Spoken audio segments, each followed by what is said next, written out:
The choice across the board, deny the herald is young, and your heart lays where the rebel was you share beyond the dark.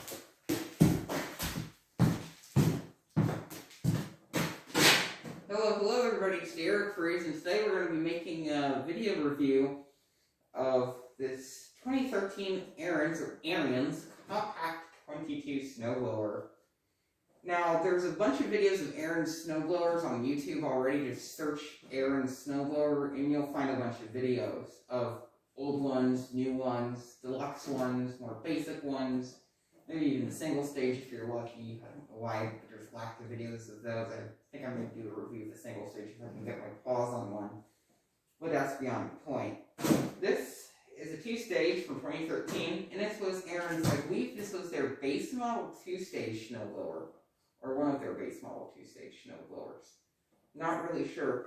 This was the smallest size of a 2-stage I believe they make. So this is a 22-inch, which is very small for 2-stage. For me, I think it's perfect. Honestly, with the amount of driveways I clear, saying a bigger snowblower would make more sense. But this is what my grandparents purchased. This was probably very easy on your pockets for them. And they would have been okay with a single stage, but the issue is we live in a cul-de-sac, and because of how everything is arranged for the driveway, the plow happens to dump the most snow at the end of our driveway, so it's the most ethical to have a 2-stage snowblower. So yeah, even though it is very seldom that we get enough snow up here in Michigan where we have to absolutely clear it out with this thing, it still gets pretty bad. I've actually taken this thing around the neighborhood and cleared off several driveways in exchange for money. There's a few videos on my YouTube channel, ASMR videos that are non-sped up with just natural sound of the snowblower of me snowblowing, using this machine and a few other machines I may own. So, very, very nice machine. It's well built. It's made in the USA, which is my favorite part of it. And I've not had any issues with it because, once again, this thing is really, really well made. We're going to get the camera over here, and I'll show you the features of it. I'll actually take the camera off the tripod, and I'll show you a few things. This is obviously a 2-stage, like I mentioned, so it's going to have one set of augers here. It has shear pins. Oops. Here's the shear pins. There's one here. One here. Those are actually designed to break, so if you hit a rock, it gets clogged. I know every single video about a 2-stage snowblower explains what a 2-stage is, but I'll do it again for the fun of it, because I've never done it before. And then back there, this metal thing here is an impeller. That spins really fast, and that propels, I think it spins this way, and it propels snow that's being dragged in by this, and blown out through this chute here. This gearbox here is what it speeds this down to go slower, and these turn inward. These they're like a screw type thing, and it gets sucked up in here and blown out the top. We have a shovel here which you can't see, so if the chute gets clogged, you can do that, because the worst thing you can do is stick your hand down on there. Even if the machine's off, though, there may be some residual force, and it could cut your hand off. And I don't think anyone would want that to happen. The engine is features is, I believe, a 6.5 horse engine. Ariens claims to build this by themselves. I don't really know the true OEM. I doubt they do, because I know it's not like Toro's engines, because I believe Toro's engines are made by Larson. But I don't know who makes these. There's things on this that really resemble Tecumseh, especially this prime button here, and this recoil cover here. Those make me think Tecumseh, but Tecumseh's been far out of business when this was made. So, who knows, maybe there's a factory somewhere in China that makes this engine. This is a high torque engine, obviously, as you can tell by that large 9.5 horsepower ratio on there, so it's a high torque engine. It also explains why this engine has a very nice putter to it when it runs. Here's the exhaust, which has a muffler guard on it. I believe on the newer ones, the guard is a bit more different and redesigned, and it actually has venting on it, because this gets very hot, this guard right here, so you don't want to touch it. So they made a newer style, which I believe is a lot less cooler if you touch it. And there's our outtake there. It has a lot of soot around it for some reason. We have our choke. And I'll make a video probably of starting this thing in the future. This video is just to mostly go over the controls. Actually, what I'll do now is I'll go over how the engine starts. I'll kind of set this to how it would be, because I was just snow blowing with it.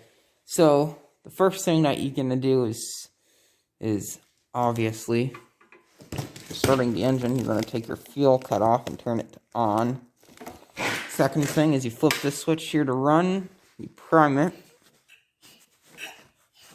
3 times, then you activate your choke. And if you have the key pulled out, which is this thing, put it in. I normally just keep it in all the time. I may just bypass that because there's this switch here. And then you fire up the snowblower by pulling on this. So that's how you do that. And then once the engine gets running, you'll set your choke back.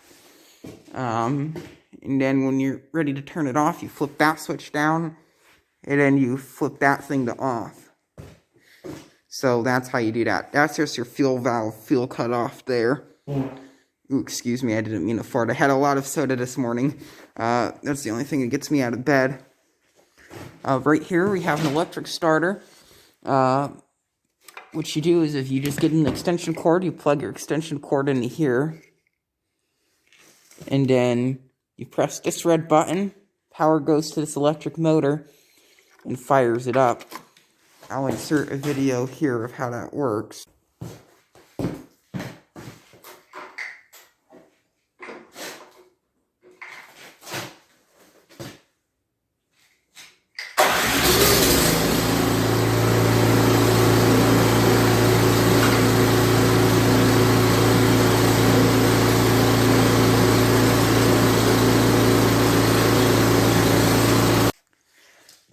So next up is the control panel on this. Let me get the snow off of this.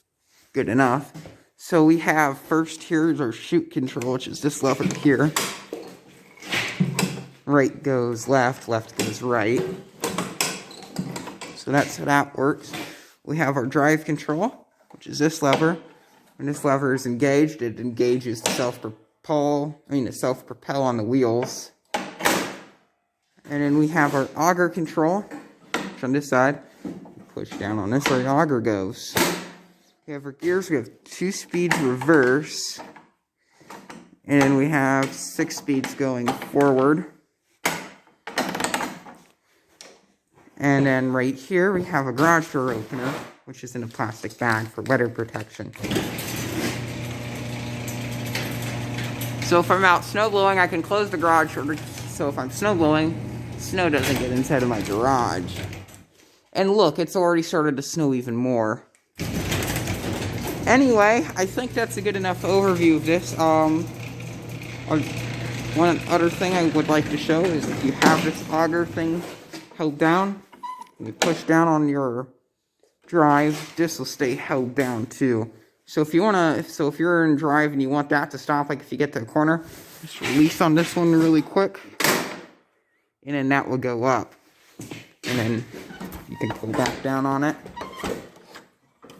So you can pull back down on it if it decides to work right. And it will continue doing the same thing. So if you need to adjust the chute or control your gear stick lever, you can while it's moving. So, which is very handy.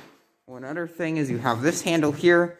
This is adjustable, so if the snow is blowing up in your face, you can move this down like that, or pull it back if you so desire. If you wish for the snow to go flying like 87 feet away from the snowblower. You have a headlight, which is halogen, which is nice because when this is on, a lot of the snow that builds up on here melts. I use this at night. It's quite helpful. One issue is, if you're doing it very early in the morning and you're lifting up on this, That halogen light will kind of blind you, which is one issue. That's one thing I dislike about it. What I may do in the future is probably put like a sheet of electrical tape over that, or a few sheets of electrical tape to kind of like keep it off. But I've yet to do that because I rarely run this thing at night. But it's one modification I would consider doing to this. One other thing is build quality. Just look at that. That is very good build quality. I know it's a bit loose, but this is all metal. It's held together with bolts.